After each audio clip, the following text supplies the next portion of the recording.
I was touring with Audie's band, Audie Shaunte. And we went to this one place down in the South, and we was all sitting around the table in the kitchen. And the colored folk was just running around us like we wasn't even there, just trying to do their jobs. And it was hot as hell in that kitchen. And none of this treatment was free. I mean, we was all paying top price for it, like we was sitting out front with all the old grays. Except we was in the kitchen. Because Audie Shaw had this black bitch named Billie Holiday, and it's true.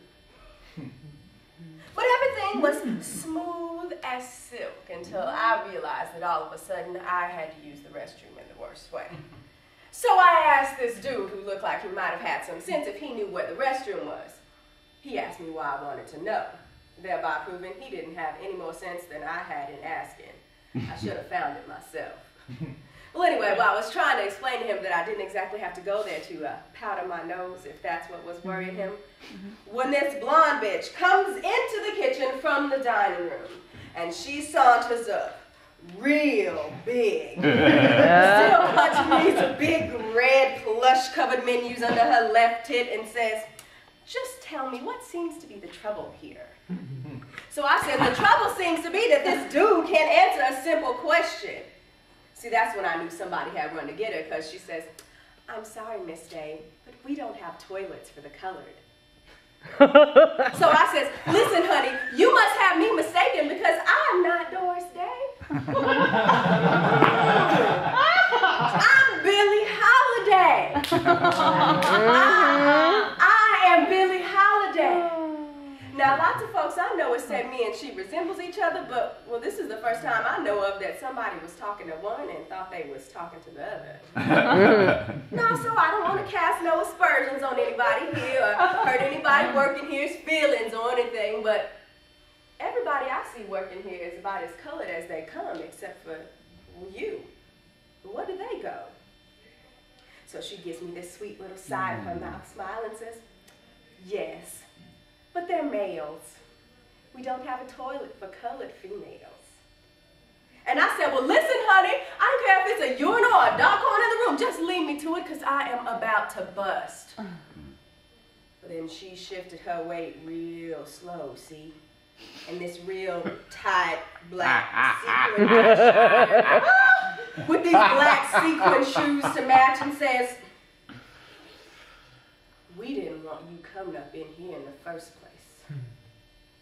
We don't allow colored here. We only let you in because Mr. Shaw agreed to pay twice the amount if we let you all eat in the kitchen. Now, if Mr. Shaw wants to do that, that's his business. But he said absolutely nothing about letting you use the dining room or the payphone or the bar, and I'm not going to let you do it." So I says to her, "Listen, honey, Mr. Shaw's real sweet. He's done a lot of nice things like this for me, but I appreciate it and all. But there's one thing that I know of that Mr. Shaw can't do for me, and that's piss. Now, what do you propose I do about this situation?" And she gave me that sweet little side of her mouth grin. She says to me, "Why don't you sit on it?" And I was so shocked. I just looked at her. And I looked at her. And I looked at her. And I looked at her, see? And I says, "No. I think I'll let you do that. And I let loose the biggest deluge all across those sequin shoes. You never seen it come down the pipe since Noah. Now, you never seen a grown woman leap so high in the air as I seen her that day, dropping all those big red plush-covered menus all over the floor. She jumped so high you think she'd been scolded all over her ankles by molten lead." And that was, I assure you, the high and the low of the whole tour for me.